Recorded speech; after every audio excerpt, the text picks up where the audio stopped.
So good afternoon, everyone. We're going to go ahead and get started. Thank you for joining us today. I'm Lynda Hascheff.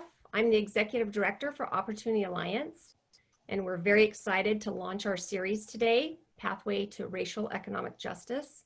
And I think you're going to be really excited about the panel we have and the information we're going to cover. I can see a lot of our board members have joined us, and I want to thank them and our board chair, Nancy Brown. It's a few housekeeping rules. If you could all please keep your microphones on mute for us. And if you have a question, please go ahead and put it in the chat box. And Tracy and I will keep an eye on that and get it to Kip, our moderator. But now I'd like to introduce you to Ta-Tiana Anderson-Hall, who is going to comment a little bit about the series. And Ta-Tiana is an Opportunity Alliance Nevada board member.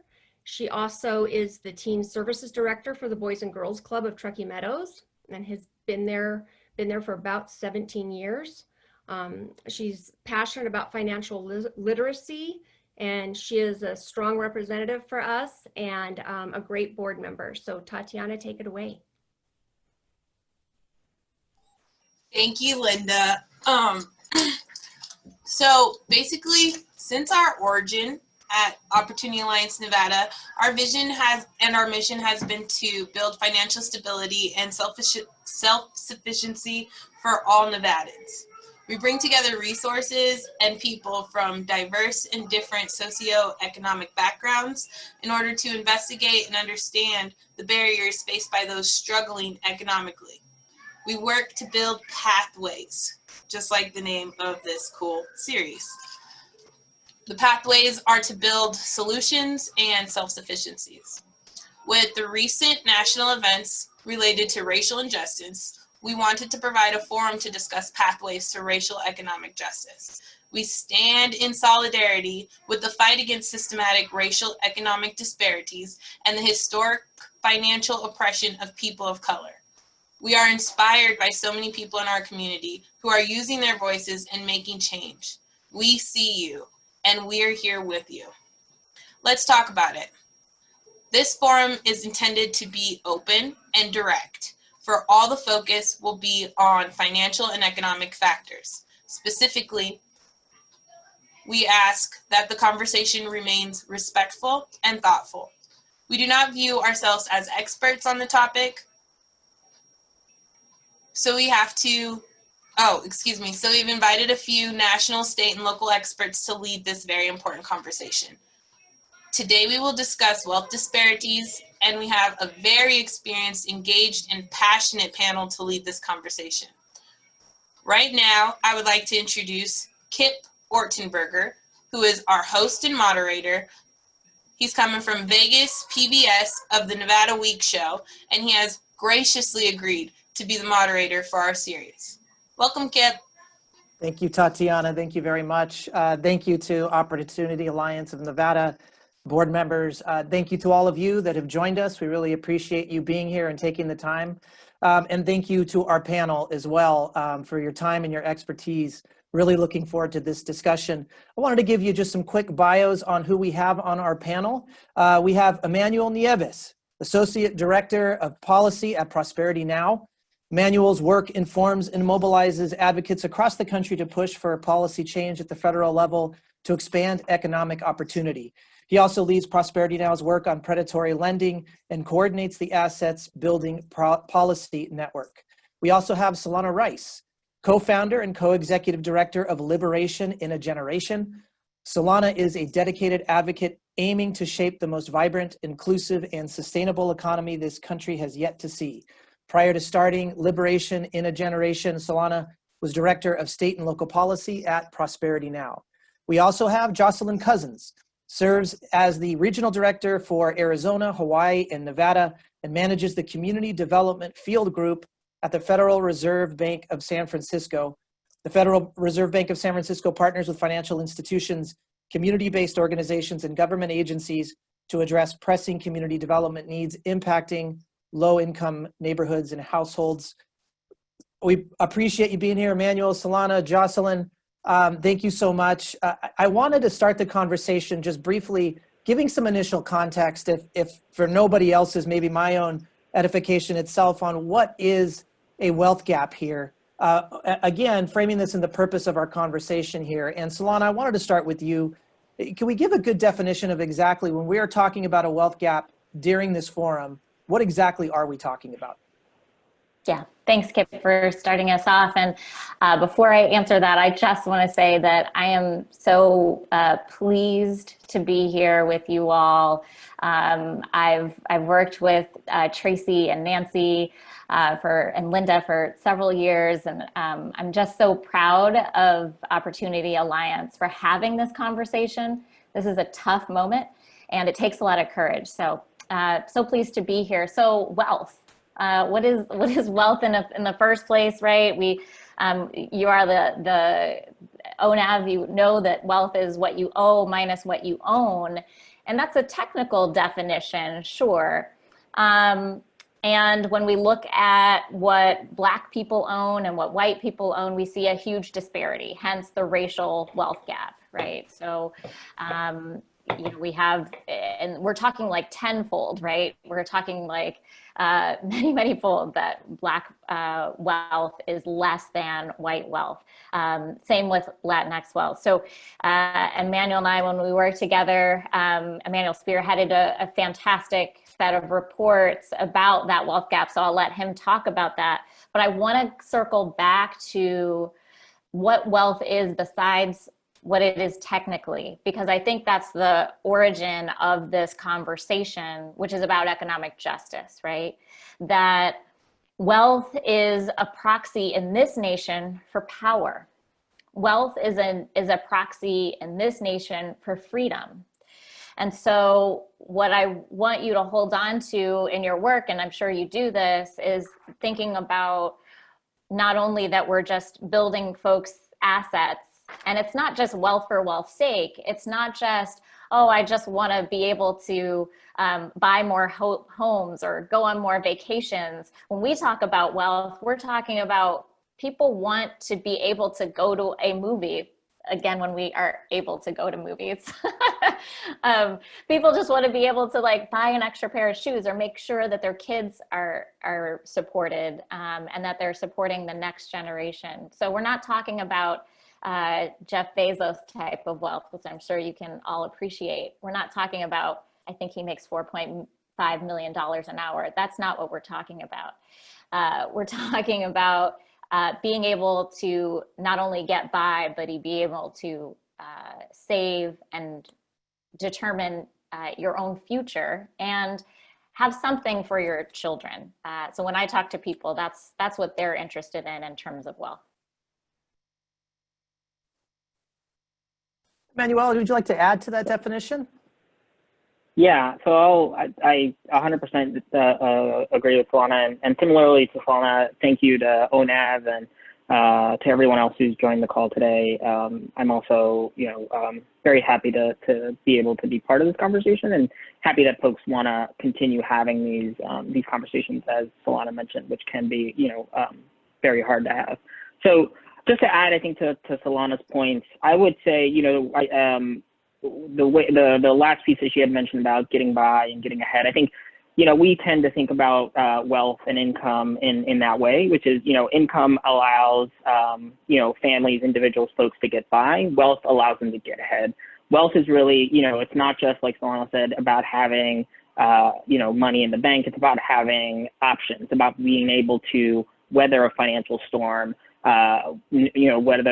whether any kind of financial storm, even one at this size, even if it's for a little bit longer than the next person, being able to purchase a home or live in a neighborhood that gives you the amenities that allows you and your family to enjoy, a better kind of quality of life, or be able to provide your child with more opportunities than you might have had. And it's, at the end of the day, it's also about being able to provide, kind of that seed capital, that investment to the next generation, so that they can, don't have to necessarily start from zero or from the bottom, but they already have kind of a foot up and they can purchase a home a little bit more easier. They can go to college and not have to take on more debt. And so I think, when we think about wealth, it's not just the money. I think it's what it provides you and what kind of flexibility and options and choices it gives you. And just to add one more point to the wealth gap, just to provide actual numbers. So, you know, it's pretty sizable. It is multiple folds, as Solana had mentioned. In terms of dollars, white households at the median have about $170,000 in wealth, net worth. So again, that's assets minus debts. Black and Latino households have about $17,000 and $20,000 in median household wealth. This includes, you know, all kinds of assets, all kinds of things, but just to give you a little bit more context about kind of the severity or the wideness of this gap, when you remove things like furniture, electronics, the household vehicle, things that, you know, are important for a day-to-day life, but not necessarily things that increase in value. When you remove those assets from the wealth of these families, white households still have about $140,000 in wealth. Black and Latino households have just $3,400 for Black households, and Latino households have just $6,300. So it goes from a $17,000 to $20,000 kind of picture there to just, you know, a few $1,000s. So it's, you know, it's the gap is wide. It's been growing for a long time. It is obviously the result of a number of different things, but it's pretty sizable, and it's not going to be, I think, easy by any stretch of the imagination to deal with this, but we have to deal with this for the health of our country and obviously for the health of the communities that we are part of and that we live in and that we care about. And Joselyn, Emanuel gave a heck of a lot of detail there, but I want to give you the opportunity to add on anything that we have not covered. Sure. Well, I want to also thank OA for putting this on, and being a Nevada resident, I really want to just a big thank you, because this is a really challenging and hard topic to cover and to talk about. And OA has been intentional about it. We have a whole series around about it. We've been wanting to have this conversation for years, and now we have an organization that's willing to lead the conversation. And so I'm really excited to be a part of the initial session on just kind of getting this started. So the only thing I wanted just to add in terms of, you know, I'm sitting here from the Federal Reserve Bank's perspective in terms of looking at the economy as a whole, right? And for us, when we look at the economy, and in order to have be in the economy and a positive and prosperous economy, we want to make sure that everyone can participate, prosper, and reach their full potential. And so I know in our conversation and discussion in the next hour or so, we'll talk about some of those barriers to full participation and meeting full potential because of inequities that have existed. But I want to stress too that for us, in terms of one of our mandates, in terms of full employment, that's a huge piece of it in terms of how income happens. You have to have a job. So full employment is really important to the Fed. And so when we talk about building wealth and access to quality jobs and having income to support, you know, livable wage, all of those things, that's something that's really important, and something that we look to focus on from the Fed's perspective, and everyone on the call, I'm sure, as well. So. Emanuel, we'll dive a lot deeper into the data when we're talking a little bit more context, but just as an introduction, I was hoping you can give us kind of a state of conversation here on if we could talk specifically about Nevada, how we stack up nationally, or if you want to talk more broadly about how our nation is doing and how wide that gap is beyond what you've already discussed, or potentially talk about urban versus rural or some specific racial or ethnic backgrounds that are showing a higher gap. So you give us just a little bit of the landscape of where we are. Sure, I can. I'll say that our focus at Prosperity Now is, or at least mine, is at the national level, but we do have local level data through our scorecard. It doesn't include information around wealth, but we have a variety of different pieces of information on jobs and education and housing. But I think two things that I'd kind of looking at our data that I'd like to pull out, especially considering that Nevada is already a minority majority state. So we have a metric that we call liquid asset poverty at the organization. And it is a measure of how well families are prepared to deal with a long-term financial emergency that may keep them from, an emergency in which they can no longer earn an income.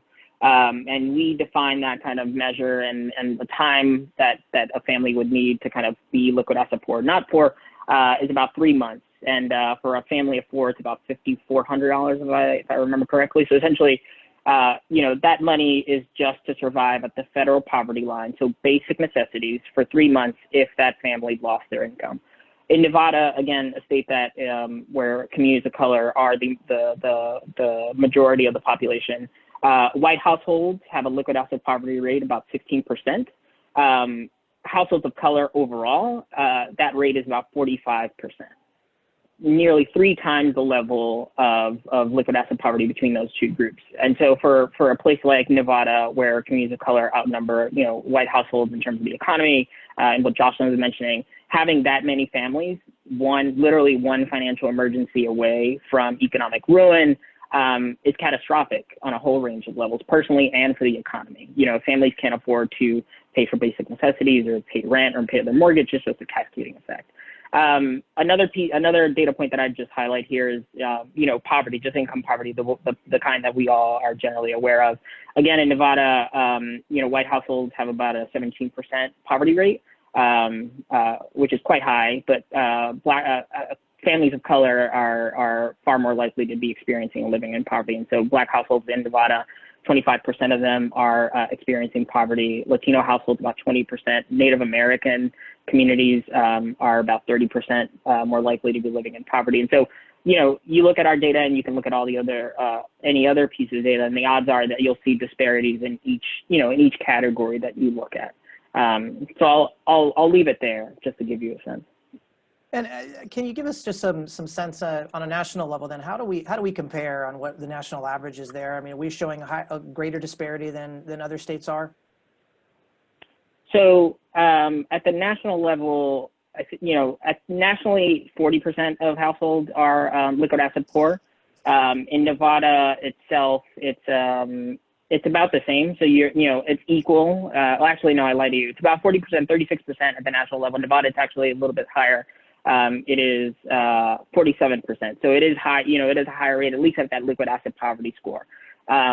For the other metrics, it may be similar. But again, for places that have, larger share of communities of color, odds are that the numbers will be a little bit higher.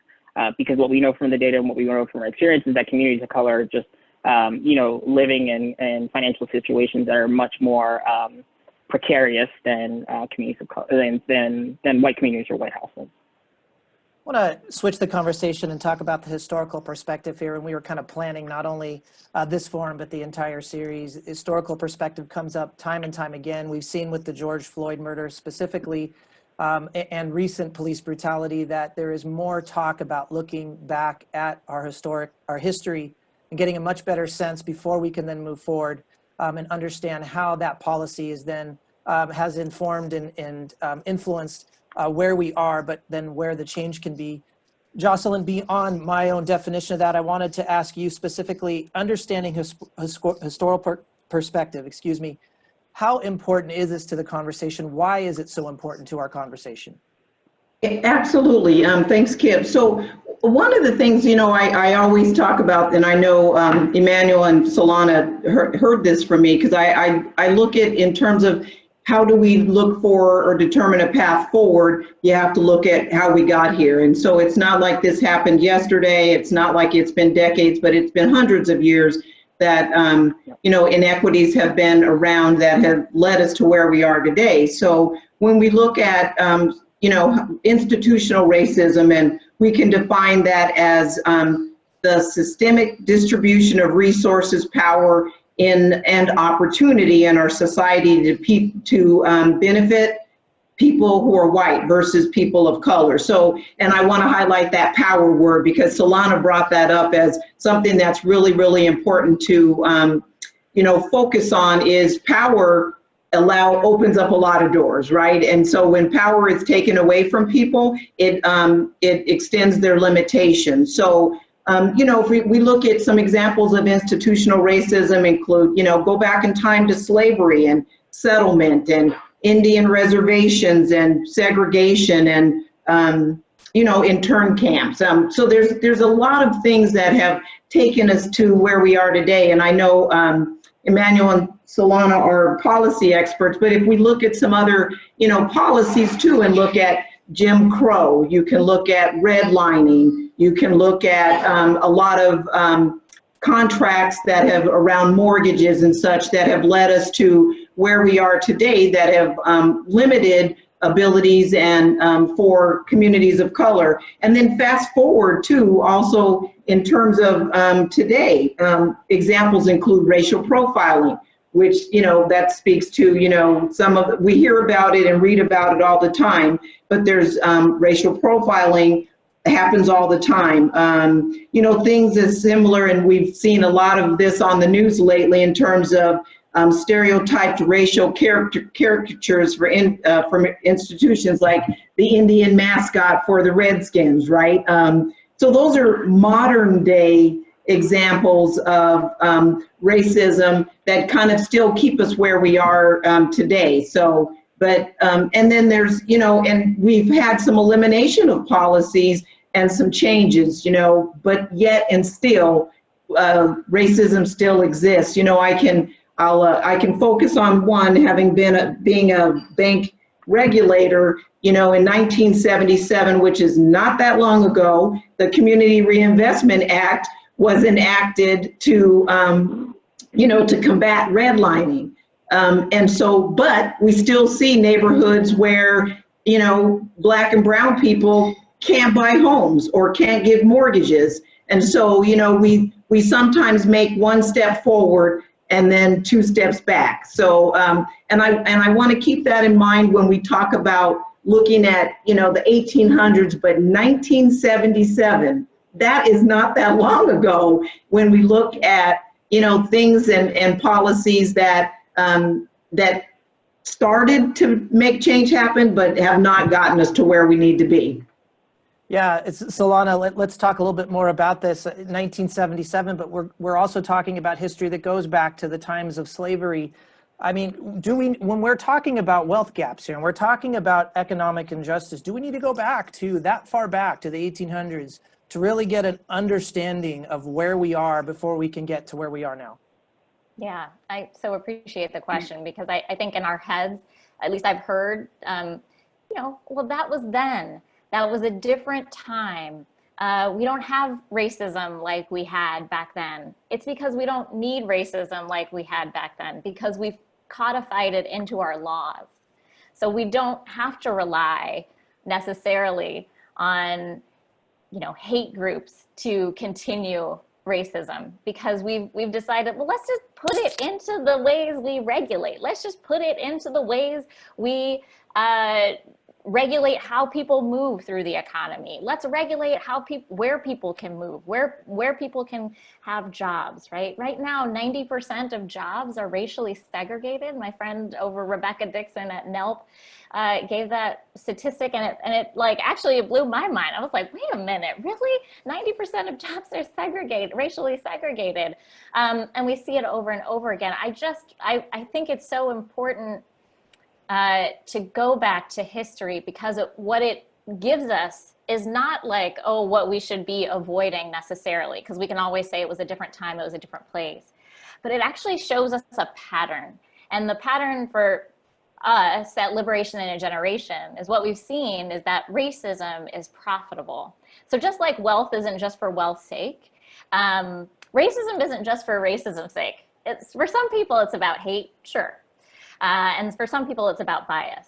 But there's actually an economic motive. So I think every time we talk about a disparity, whether it's disparity in health outcomes, disparities in wealth outcomes, disparities in income, employment, I think our very next question should be, well, why does that exist?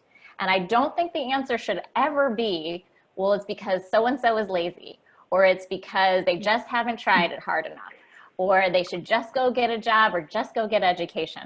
The answer should always be, well, who is making money from the fact that this disparity exists? And for us at Liberation and Generation, I think that's what moved us into this realm around racial and economic justice just can't be divorced, like never. They are always intrinsically intertwined. So whether it's slavery, whether it's the New Deal, which was supposed to, buoy the entire economy, but it mostly buoyed white people and white working people. Whether it was the GI Bill, when veterans came home, people were given homes and education. Many African Americans were locked out of that. Whether and Joselyn mentioned this, the internment camps, interning Japanese people, yet having Chinese laborers on our railroads. Like, we have decided to do this over and over again. And again, from our position, that there isn't any disparity today that can't be linked to some economic prosperity for usually white men. And I think that's the hardest thing to grapple with, and that we are all continuing. We all have a role in the economy and undoing these systems. Whether we are an administrator of a program or a person that's analyzing and advocating for policy, we all have a role to play in asking ourselves who's really benefiting from these decisions that we're making about policy and about programs every day. Who gets to benefit from SNAP, and who gets to benefit from FHA loans? Every time we are creating some kind of benefit, every time we are creating some kind of legislation or some kind of regulation, we have to ask ourselves, are we actually interrogating this notion that racism has to be profitable? I'm going to jump a little bit ahead since we're talking about the profitability of racism here. And Joselyn, let's talk about the economics behind economic equality if we were to have that at some point in the future. If we were to have economic equality, can we put that in numbers? What kind of impact would that have on our economy? Oh, well, I mean, I wish I had numbers, but it would be tremendous, right? I mean, so the whole intent, I love that Solana said that, because, history made racial groups a commodity, right? So, there is a price associated with all of that. But then when you look at the numbers, and Emanuel said, for Nevada, even the majority of our population is minority, but across the whole country, by 2044, I think is the number, that the majority of the United States will be minority, right? And so if you look at the benefit of all people being able to be gainfully employed, participate fully in the economy, the impact of that on the economy is tremendous. I wish I had the actual numbers, but you can do that math in your mind, just in terms of if everyone now, with the focus of communities of color, which will be the majority in the United States, can fully participate in our economy, the impact that will have in terms of the economic engine that will continue to run smoothly. But it takes equity. Emanuel, I want to come back to you. Have there been reports, have there been any research done on this? If we were to have an economy that was completely equal, what kind of impact would it have? So I don't know if there's been work done on kind of the net positive for what for closing the racial wealth gap. What I have seen, and maybe some on the call have seen as well, is what it's costing us. So McKinsey, the consulting firm, not too long ago put out a really good and large study on the effects of the racial wealth gap on the economy. And what they found was that an unaddressed racial wealth gap between 2019, so last year, through 2018, about 10 years, if it was left unaddressed and it continued as it was, and this obviously was before the COVID-19 pandemic and the economic effects that's brought with it. But if you left that gap unaddressed and kind of growing on its own, it would cost the economy between $1 trillion and $1.5 trillion, as a result of lower consumption, by communities of color and that kind of thing. And so we may not have the numbers about what kind of positive effects it will have, but we already know that it is, and it will continue to have a pretty severe effect on the health of the overall economy if communities of color who, as Joselyn had mentioned, within many of our lifetimes, will be the majority of the country. And, one would imagine that they, by extension, should have a kind of a majority stake in the purchasing power of the country to drive us forward. But if we continue as it is now, and there is nothing done for this gap, we're going to see the effects everywhere. It's not going to just be for communities of color or for your friend or family or client. We're all going to feel it somehow, somewhere. Emanuel, I want to come back to the historical perspective again. You are the policy expert we have on the panel here, and Solana did a great job of giving some very explicit examples. I want to give you the opportunity to give more explicit examples of where there has been explicit racism in some of our either federal or broad state policies. Sure. I have three, and they align mostly with what's been said, but I'll give you some numbers to kind of, show what that looks like. So I think your question had mentioned about going back to the 1800s. I think we have to go back to 1619 to the very moment that, slavery, as an institution and the practice began in this country. And then over the course of the 246 years, looking at that as the start of and the root of many of the economic problems that we see today in the racial wealth gap and the income gap and a whole range of disparities. But, that forced and free labor that was extracted from enslaved men, women, and children over that time allowed white slave owners to accumulate massive amounts of wealth that was then used to purchase, real estate or other forms of property. Wealth that was used to pass on to the next generation, wealth that was just used to bolster their family's kind of financial situation over the course of generations. But to give you a sense of how much wealth we were talking about then, in 1816, a few years before the Civil War, whites in the South were generating as much as 40% of their income from slavery. Incidentally, that same year, the lower Mississippi Valley, which is about the size of Maine, had more millionaires per capita than anywhere else in the United States. Move a little bit forward into history, look at the Homestead Act, which over 115 years gave away about 10% of the land in the U.S. to about 1.6 million homesteaders. Today, recent research says that about 20% of the U.S. population can potentially trace their family's history of building wealth to this one policy. But, despite the fact that the Homestead Act allowed anyone, any adult, including Black adults, who hadn't fought against the Union to claim, 160 acres of land, it disproportionately benefited white households, as African Americans often ran into a series of legal obstacles, Black codes, Jim Crow, put in place by white households and white Southerners in particular, block African Americans and former slaves from owning property. And just to add to the Homestead Act too, giving away 10% of the country's land would not have been possible if that land had not been taken from Native American and indigenous communities in the first place.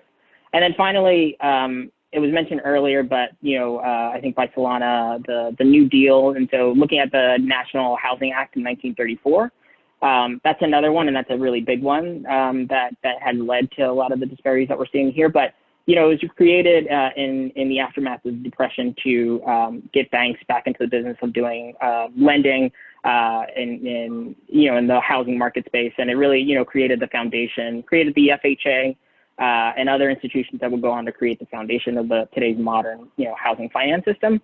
But despite the law's goals of creating making homeownership more affordable, over 32 years of the law's history, the first 32 years. The FHA, along with the Homeowners Loan Corporation and private sector actors, intentionally shut out communities of color from the opportunity to purchase a home, which is and still remains, the largest source of household wealth in the country. And so that practice not only, blocked families of color from being able to access this wealth-building asset to be able to pass on wealth to the next generation, but it also often forced some of these communities who wanted to have a piece of that American dream to seek it out by having to kind of expose themselves to predatory products and services. And so the practice of contract buying or contract for deed, which essentially provided all the responsibilities of owning a home and none of the benefits in terms of the equity, led Black families in Chicago specifically to lose about $3 to $4 billion in wealth in today's dollars. And the same can be seen and repeated in all parts of the country where this practice was prevalent. And the last thing I'll say about this practice that I think relates a little bit to the other conversations that will be happening in the series on health and education and workforce is that, the National Housing Act redlining didn't, not only shaped the communities, figuratively and literally that communities of color live in, and we all live in, but it also, oftentimes when you look at some of those maps, you can overlay that with poverty, you can overlay that with health disparities, and you'll see that where those red parts in those maps are places where either communities of color are predominantly living today, or places where there are severe social and economic disparities to be seen still. So I'll leave it there. Solana and Joselyn, I want to ask you both then, let's talk more contemporary policy as well, and potentially where some of the policies that Emanuel is talking about here. Are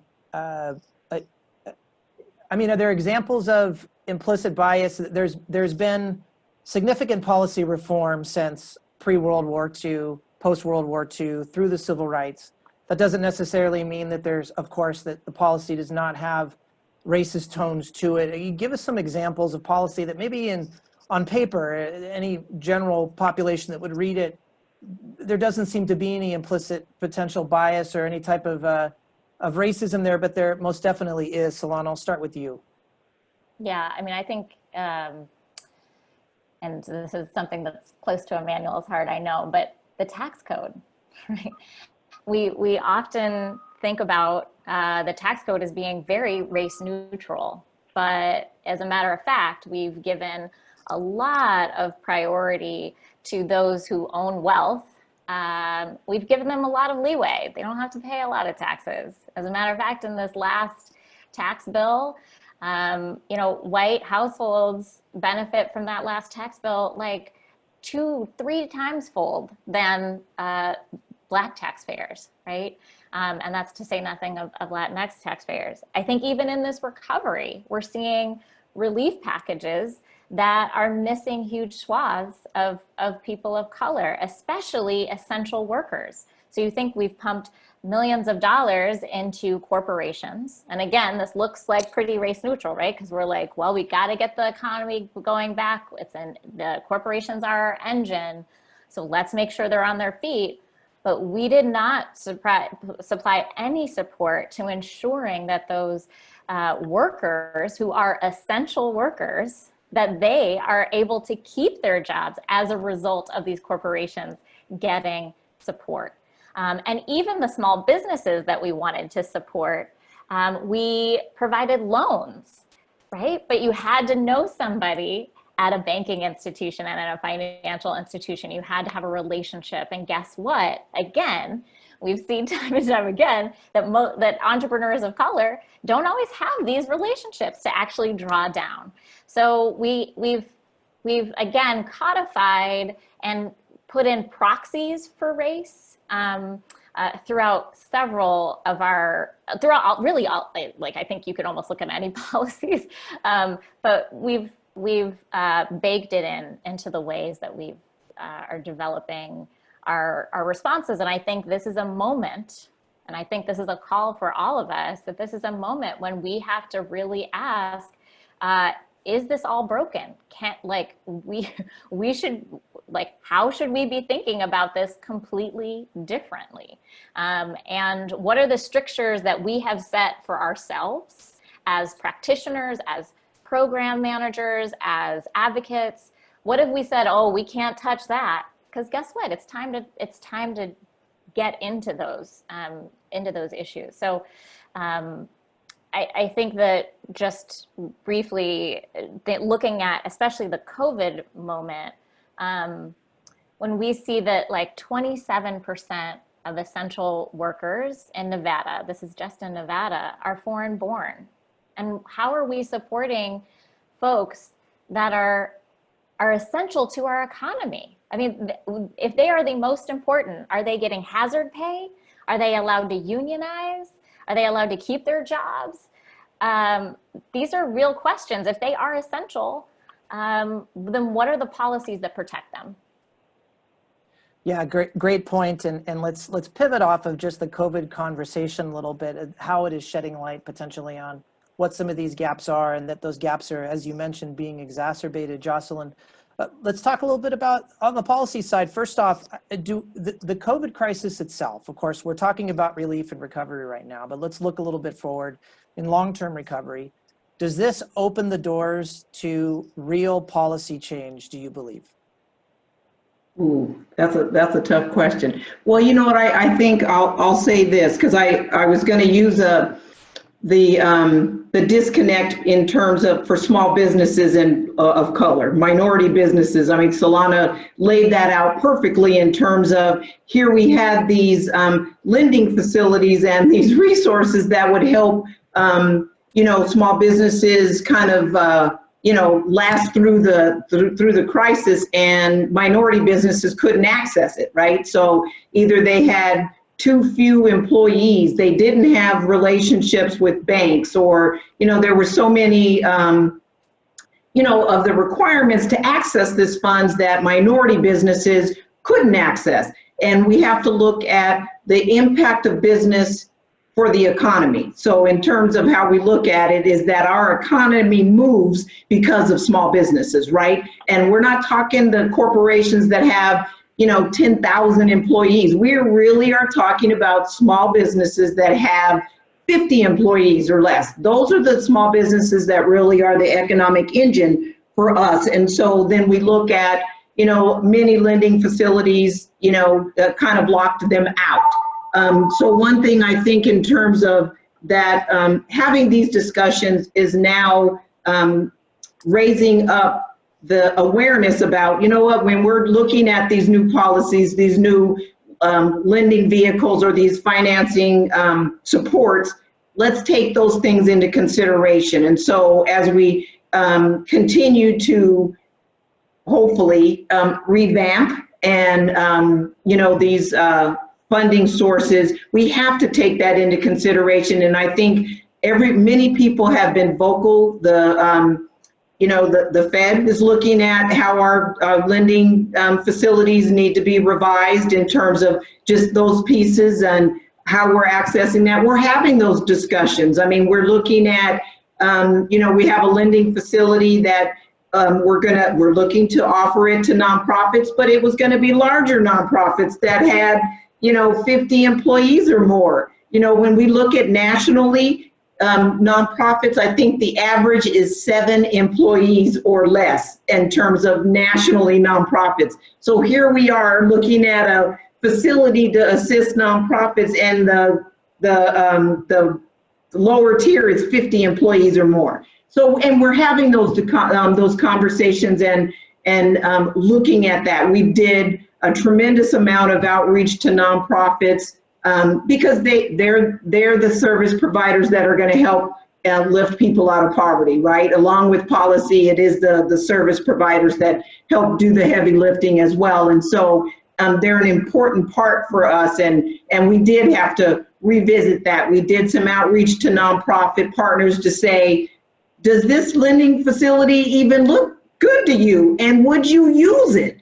And we had mixed responses for that, and we sent that to the Board of Governors in DC, because that's important information that they need to inform changes to lending facilities and policies going forward. So yes, and the more we have these conversations and are vocal about it, and now's the time. So we can't sit silent now. We have an open, and the door is open. Now's the time to really be out and be vocal about the changes that need to happen with lending facilities, policies, and amongst other things. Joselyn, you're talking about nonprofits and getting their input. This brings up a very interesting piece of this whole thing is the voice, the community voice, of course, the voice of the underrepresented that don't necessarily get a voice. And Solana and Emanuel, I wanted to ask you both, when we're talking about moving policy forward from this stage on, whether we're talking about COVID or we're talking about policy beyond, how important is that specific voice to this conversation to make sure that is being incorporated in informing where policy is going, Solana? Yeah. So with Liberation in a Generation, we are actually a movement support organization. So we wholeheartedly believe that the solutions that we need are in communities. And when I say that, I am actually saying something different than maybe what has traditionally been thought of, is that, oh, we've come up with local solutions and that's where we need to stay. I'm actually saying that the answers to our national problems are actually in with grassroots organizers, and that people who are building power, and people who are building power amongst people of color in particular, are the people that we're most interested in. And what people who are in the streets today are calling for, they're calling for on their signs and what they're vocalizing, for example, this is an example, is defund the police. But under that is a much, much bigger demand that I hope we're all hearing, which is actually about community investment. And if we think about the community investment that's necessary, the scale of community investment that's necessary, while the folks on the streets are demanding, you know, let's have guidance counselors instead of school resource officers. Let's have mental health experts and support folks instead of police officers answering our calls for mental health issues. We're hearing that, and that's absolutely right. And I think it calls us to say, well, what should states and the federal government be doing to support community investment? So I think absolutely, yes, we should be listening to the folks that are on the ground. And we should also be thinking about what they're really asking for. They're really asking for a shift in our priorities in terms of what we are funding. So we spend $700 billion every year subsidizing the wealth of the wealthy. Well, what if instead we decided that we actually need to support these essential workers? We need to make sure that corporations are accountable, or we need to invest in education, or we need to invest in healthcare. And I think that's the charge that we all have, is to listen to folks that are most impacted, people of color who are most marginalized, and do the work of translating, okay, we hear you, and you know what? We're going to go for some big fish. We're not trying to make tinkering around the edges, right? We actually think that there's a lot of money, and states are going to have their backs against the wall. You're going to hear a lot of, ooh, our budget. So I live in California, right next door, you know, $50 billion deficit. Yes. But we have to do investments. We have to keep investing. We don't have a choice. So I think it's incumbent upon us to not only take direction from those most impacted, but also be warriors and champions and stalwarts about the fact that we live in a wealthy nation, that there is money. We have just decided to allow it to accumulate and aggregate for a small percentage of our population. Emanuel, Solana says big fish. Maybe we could talk a little bit more about policy and maybe some of the big fish policies that are out there, either new policy or revisions to existing policy that can really close the wealth gap if we're looking at where we are right now, long-term change. Sure. So I have one concrete example and something else I think for us to keep in mind as we think about ways to address these issues at the state and local level and at the national level as we're developing policy. I think one idea that has, I think picked up quite some steam and has been talked about quite a bit is this idea around baby bonds. And it's essentially, providing an account at birth to every child born in the country, seeded with, either a small deposit at the beginning and then kind of allowed to grow depending on the family's income and financial situation, or seeded with a pretty sizable deposit at birth, up to $60,000. How you get there may differ, but the point is, the point of these accounts and of this policy is essentially to provide every child with the resources that he or she may need when they come of age, to be able to invest in a home, to be able to get an education without getting into debt, to be able to start a business without having to worry if they're, if they have those resources. And so, it's a sizable policy, and I think in terms of what it might look like, it's estimated to cost about $60 billion. We're not talking about, a small scale solution here, but the size of the problem demands that we think about solutions at this size. Something like this at that size can be paid for, as Solana mentioned, by any number of policies in our federal tax code, which right now, as she had mentioned, it spends about $634 billion through about 20 programs focused on helping households buy a home, afford a higher education, save for retirement, and save and invest. But most of that goes to wealthy households. In fact, looking at some recent data, a millionaire on average from this $634 billion pot, a millionaire on average receives about $160,000 from these wealth building tax programs, and a working family earning about $50,000 or so gets $220. That's upside down. It doesn't make a lot of sense to provide additional resources to families and individuals who already have them for them to continue building wealth when there are so many people who need that support and need that encouragement to be able to support their aspirations or that of their children. And so we could fund something like baby bonds with $60 billion easily by reforming any number of those provisions in the tax code. And something at this size, providing every child in the account with every child born with an account seeded up to $60,000 in an equitable way, has been shown that could close the racial wealth gap by about 80%. So, when we're thinking about policy, we really have to think about big solutions. Obviously, the mechanics of doing something like this at the state level are not the same at the federal level because of balancing budgets and things like that. But we have to think about really meaningful and well-targeted policies at all levels of government that can do, the kind of work that's needed to be done.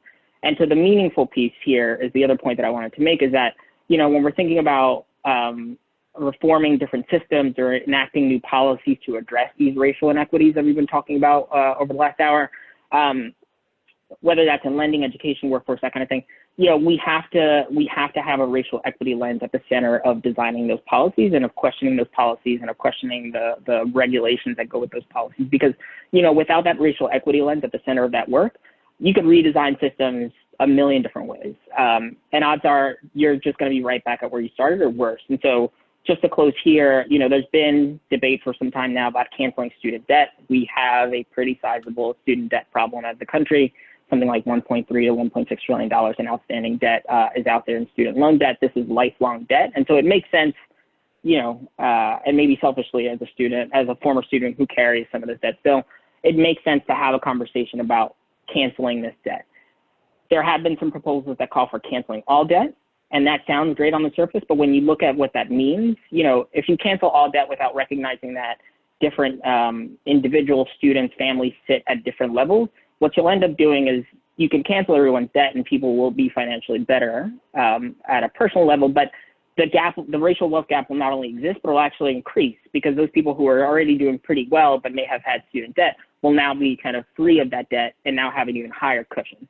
And those other individuals who were doing okay or maybe less off with that debt will do a little bit better, but the gap has already increased. So we really have to keep that racial equity lens at the center of whatever we do, even if it's small policies. We have to just keep a focus on that.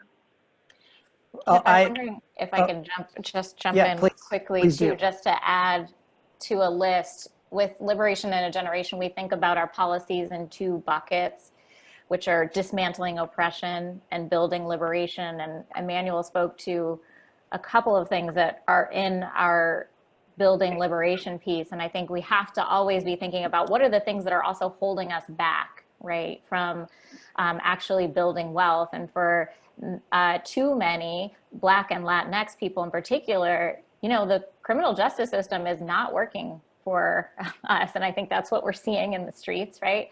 And so I do think that prison abolition, police abolition needs to be on the table locally, at the state level, and federally. I think we have to think about like seriously considering what that looks like. I also think we've got to figure out how, especially in this moment, we've started to see people being released from prison because it's practical, because we don't want to spread this virus, right? And all of a sudden, things that seem totally radical are actually becoming sort of practical.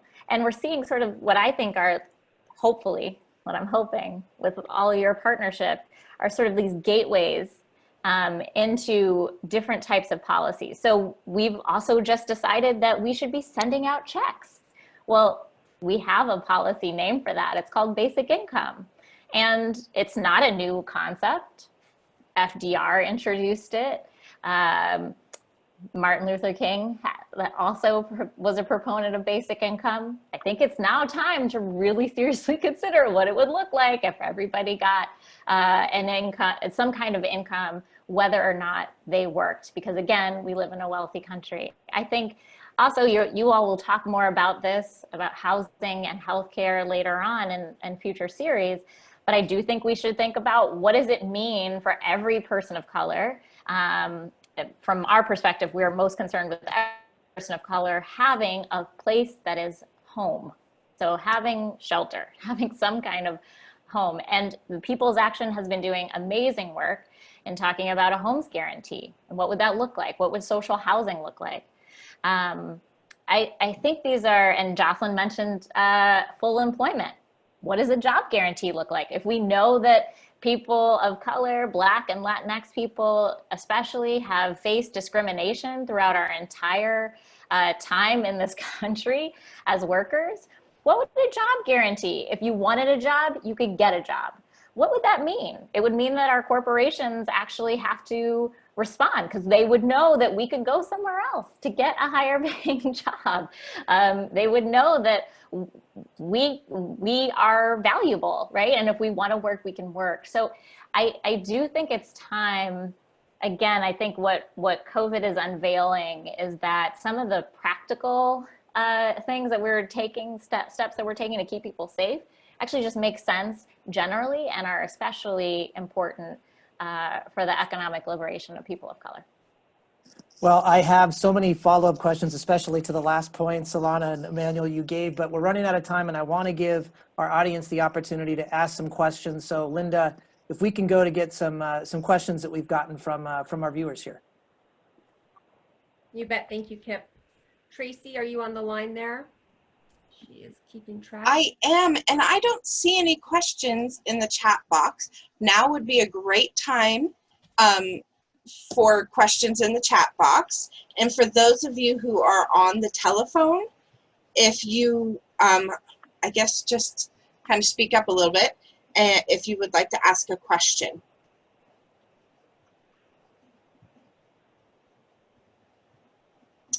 So we might need to give everyone just a little bit of a moment to digest and get a question ready. Well, as that is happening, then I will ask one of my follow-up questions. Then I want to come back, Emanuel, to what you were talking about, racial equity lens. And what kind of mechanisms then do we need to have? You're talking about everything from small policy to these big fish policies we're talking about. What would a mechanism look like that can give us that lens? I'll start a little bit here, and I might pass this off to Solana if that's okay. But I think at minimum, if we need to develop, there are some tools out there, but I think we just need to develop better quantitative tools that can allow us, whether that's advocates or researchers, to be able to look at these policies, understand their mechanics, and then kind of understand what their outcomes or their outputs are. So we need to have something concrete, a quantitative tool that allows us to do that. At minimum, I think even if it's at a basic level, I think we just need to be really mindful, again, about the dynamic, about where people sit and what this policy might do to the gap that you're trying to address. It's a low level thing, but if we're asking those kinds of questions as you're developing those policies and having pushback and people to kind of, challenge you on those points, it will, we may not have the concrete information about what that'll look like, but you'll at least know that you're doing what you can to move that policy in a direction that makes sense. So to give you an example, you know, that the baby bonds idea that I had mentioned, if we decided, you know, if we or Congress decided to enact that law, and they decided to give every child born, that 60,000, 10,000, 20,000, what have you, equally, with no regard to their circumstance, every child in the country born will have a nest egg for the future. But, you know, when they turn 18, some of those children may have additional resources above and beyond what the government has already given them. And that'll just create another buffer and create more of a space between them and low and moderate income children and children of color. So I think it's just questioning the policies and really getting into, you know, at a bare minimum, questioning the policies and really understanding what it may or may not do to the communities that you're looking to do. I think, you know, quantitatively, Brandeis University has developed what they call a racial wealth gap audit tool. And they've used it to analyze a series of policies, but also some presidential candidates have used it in developing their policies. We really need to have those kind of partnerships between researchers and other folks that are doing that quantitative level work to really, you know, develop policies that are responsible and that really drive bridge the racial wealth gap, if you will. So I'll stop there. It's a high level, but Solana may have additional to add to it. Solana, please. I'll just add that Emanuel's absolutely right. And my partners over at PolicyLink have 3 questions that we always ask. And you can get more detailed, like Emanuel says, with data and inquiry, but 3 questions that we should always be asking ourselves, which is who pays, who benefits, and who decides. And too often, people of color are not the ones that are benefiting. We're often paying. You can speak to any undocumented person that is also paying taxes, but not getting public benefits. And we're often not at the table. So I think I've always used that as a starting place, and it usually uncovers so many other implications. But that one's always so easy for me to remember that I keep it at the tip of my fingers. And I like things easy to remember. I think that provides a really good tool and good framework for our further conversations too, those 3 questions. So that's great. I want to pause. Yes, please. We do have a few questions. Yes. So, Brandon, who is on the phone with us, would like to ask a question. So go ahead, Brandon. So my question is, I actually had a 2-part question, but I believe somebody after me answered or asked the second portion of it. So I'm going to leave that part out. But what I hear a lot is, I hear a lot about policy, and I do understand that policy is going to be one of the greatest advocates of how things will change. But what I've been looking at a lot, especially in like the groups that I've been a part of, Facebook, in-person groups before COVID, over my last couple of years, is how much of this is going to be education and how much of this is going to be personal responsibility. I know that I've grown up in my household with dual parents, so I have a little bit of an advantage just at that point because I'm from California, but I was raised here in Nevada, here in Las Vegas, in fact, and I know a lot of my friends' fathers have been removed because of policies such as the 3-strike rule and things like that. So what part does personal responsibility start to play? Because I know people who are also in dual family households and they don't make the decision. They prefer to go get a pair of Jordans over making sure that their light bill is paid. So how do we start to educate the community on that aspect and still like fight for changing policies? Because I feel like the war has to be waged on both ends. Good question. I have a thought on that. I don't know if he will ever claim this, but Ray Boshara, Joselyn, your colleague over at the St. Louis Federal Reserve Bank, recently gave a presentation, and I was so struck by it because it was about the racial wealth gap and recent data that they did, analysis that they did, that 80% of the racial wealth gap can be attributed to systems, to policies, and about 20% to personal behavior. So I think there's also a question in the chat about what philanthropic organizations can do. I'm always like, right now, I feel like our funding is switched. We do programs that are about education. So I hear you, Brandon, it's absolutely right. We have to understand what these systems are and how to navigate them deftly, because as Black people and people of color, we always get the sharpest edges of this broken economy, right? We are always like dodging all kinds of terrible policies and programs. So that's absolutely a part.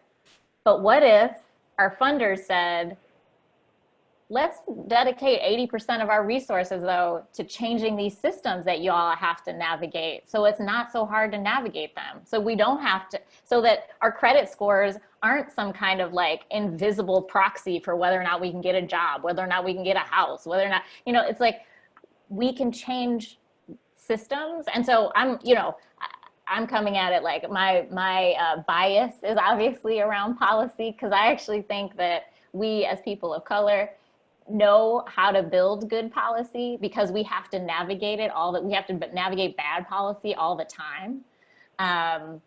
And that we make good, like, I think overall we do make good decisions, that we are boxed in. I was just interviewing someone the other day about corporate concentration. When Walmart is the only game in town, you're going to work for Walmart, and you're going to take whatever wages they can give you. That's not a real choice. So I just think that in a lot of situations, we don't really have real choices, and we are often boxed in to bad ones. Joselyn, Emanuel, let's give you the opportunity too. Did you want to comment or respond to the question?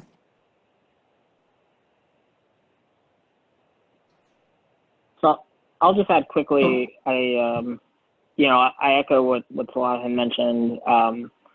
While there may be, some role to address and understand kind of this argument about personal choice, again, the research bears out differently, and I think it aligns with what Ray had presented, which is, the personal choice argument kind of, disappears, if you will, if you look at a couple of different things.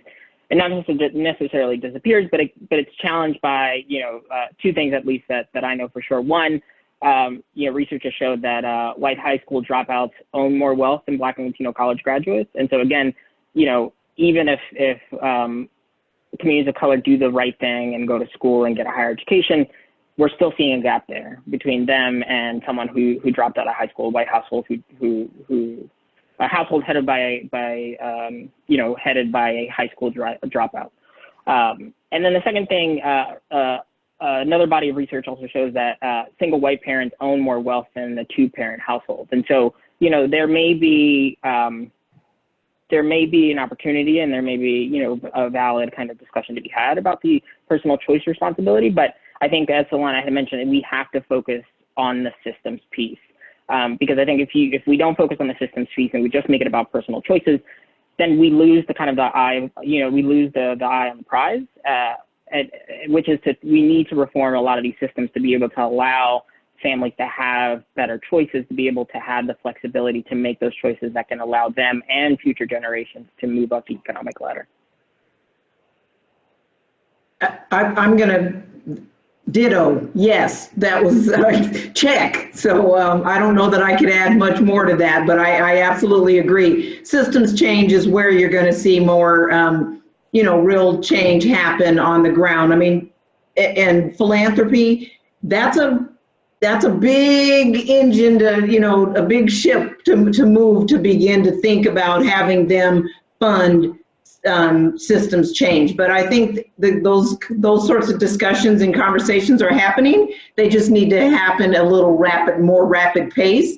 They give big dollars. Big dollars. You have large national philanthropies that give millions and millions and millions of dollars. And if they focus that on systems change, we could see some things happen. So,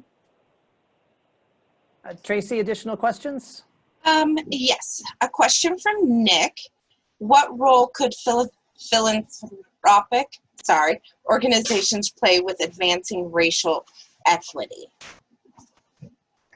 And I just answered this a little bit offline with Nick, but you know, I think unrestricted dollars first and foremost. Echoing Green did a really good analysis with McKinsey about how little funding Black-led organizations in particular receive in philanthropy. And I don't think it's only about just like give money to Black people. I think it's making sure that these institutions are strong and that they're actually serving people of color, but also that they're not only about programs. I mean, I think we get a lot of guidance from philanthropy about, oh, we can't, don't do lobbying.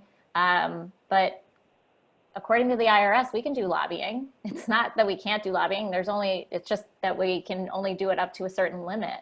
And so philanthropy does need to take some courage in the fact that that's the way that these organizations will build power, is actually changing policies and advocating for the policies we really believe in. I also think we really need to think about how we make sure that organizations of color are sustainable.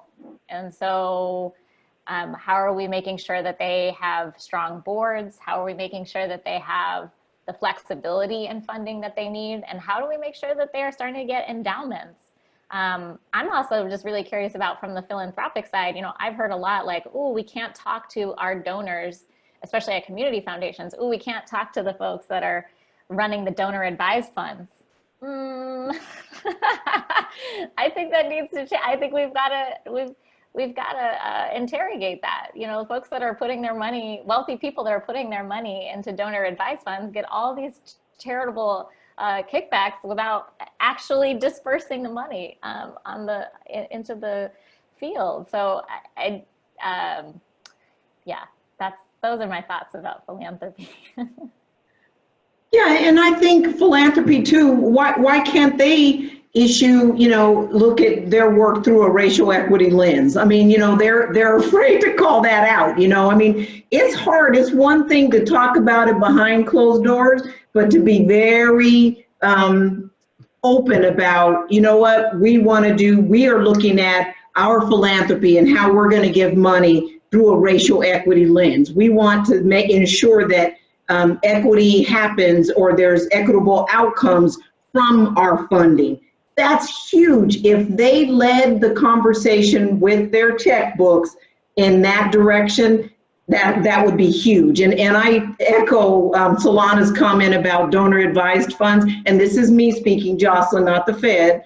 I am going to say that because, I mean, I agree. I mean, so many community foundations are of the mind, well, we can't give to that because there's donor advised funds. Many times, if the donors knew what was happening on the ground and that their dollars could support activities that would make significant change happen in the communities where they live, I think it would be a different day. But I mean, no one wants to have those conversations with those donors. So that's step number one with donor advised funds, is let them know, educate them on the impact that their funds could have in the community that they live in and care about. Tracy, other questions? We have got two or three more minutes here. Right. We have one more from M. Cuervo. How do you engage clients when their needs are more immediate?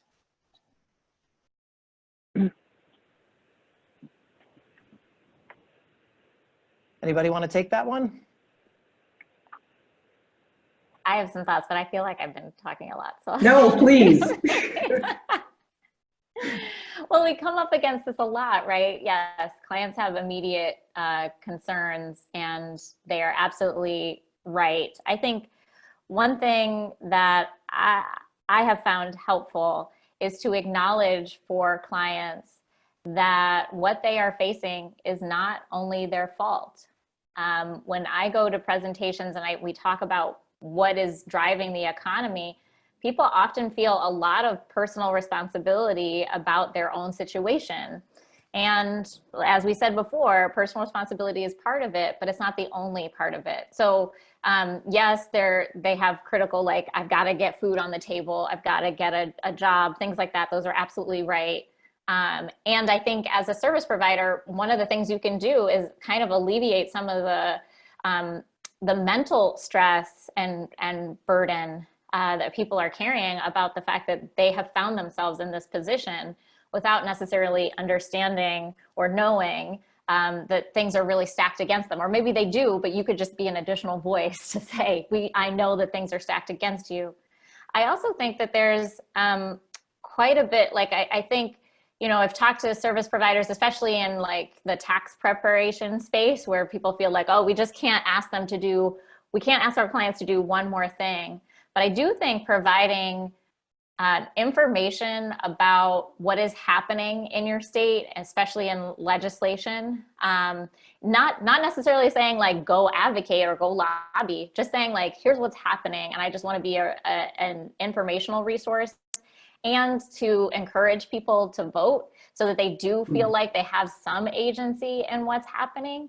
I think those are a couple of just like small things that as you are providing, because you all are fantastic service providers, I think you're connecting people to the resources they need, but they're going to keep coming back to your services because we haven't addressed these bigger systems things. So just giving clients a sneak peek into ways that they can take action, I think is also important.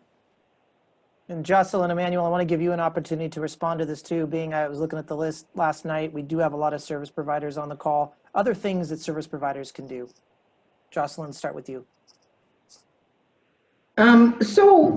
Well, you know, I mean, I know service providers are so limited in terms of, you know, resources. So, I mean, I think sometimes it's hard to say, can you do more, you know, when you have less? And so that one's that's hard. But I mean, I think there's some things that we can promote and advocate for. So, you know, if we go back, you know, we talk about housing as the building block of wealth accumulation, right? And so if there's some way that we can support all forms of housing, you know, I mean, everyone needs to be housed. I mean, home ownership is one way, but I mean, I think if we can continue to promote a variety of forms of housing so that everyone has that stability and foundation to go forward. And I know, as much as I hate to say this in terms of you know, just being able to advocate for savings, and that's hard because people need to have high-paying jobs or you know, jobs paying a livable wage so that they can save. But I think just being a voice, being advocates, and ensuring that you have the community and someone put the table at the table when you're deciding on how you deliver your services, what services you deliver. Make sure that your table includes the voice of communities of color. And Emanuel, we got just a couple more minutes. I'll have you respond too. Sure. Yeah, I'll just the last thing I'd add, echoing what Jocelyn and Solana had mentioned. You know, resources are limited. Obviously, the time of service providers is limited. There's a lot to do in a day, especially when you're dealing with clients on a range of spectrums and you know, different crises. But one thing to keep in mind is that because you know you're working with clients on the ground.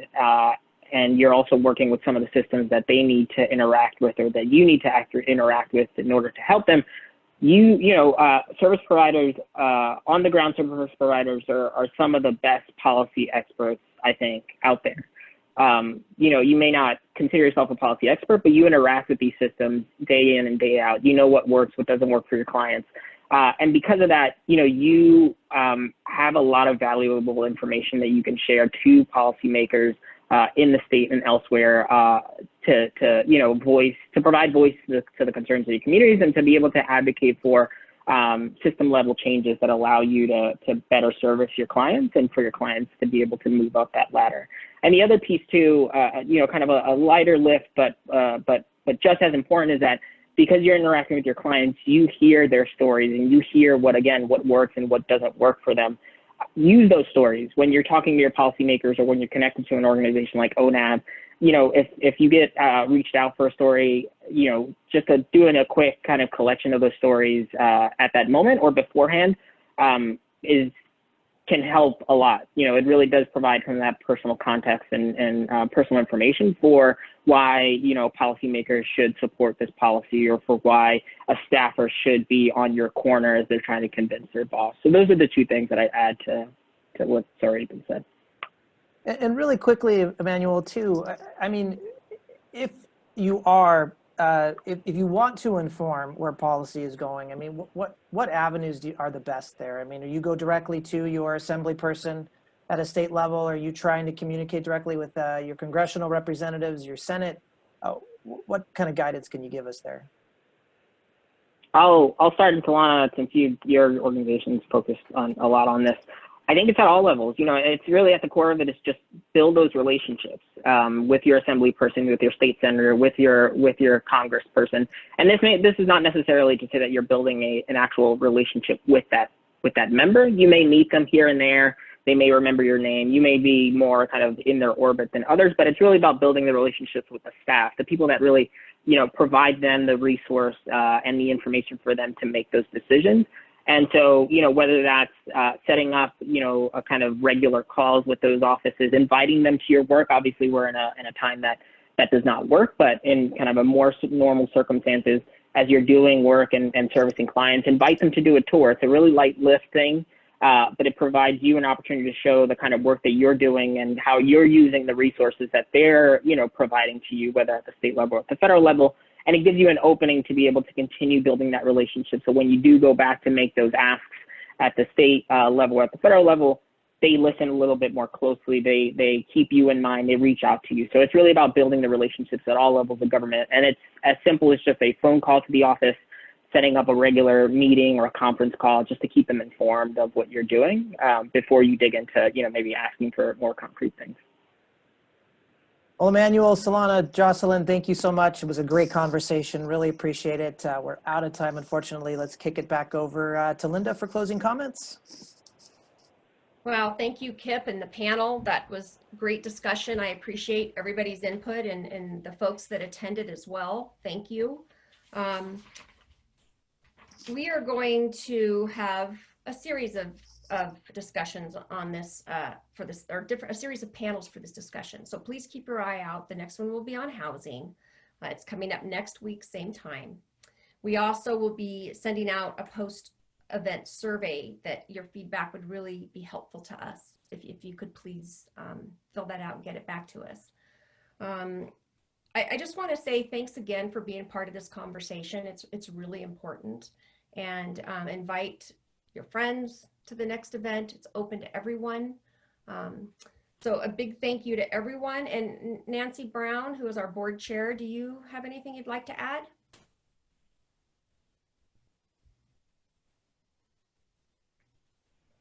You might be on mute, or let's see.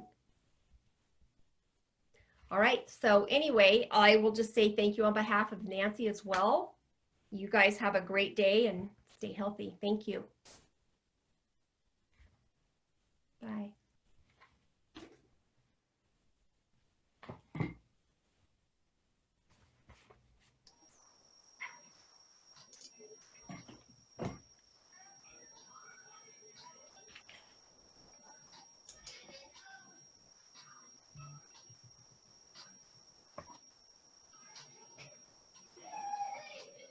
Hi there. Hi. So yeah,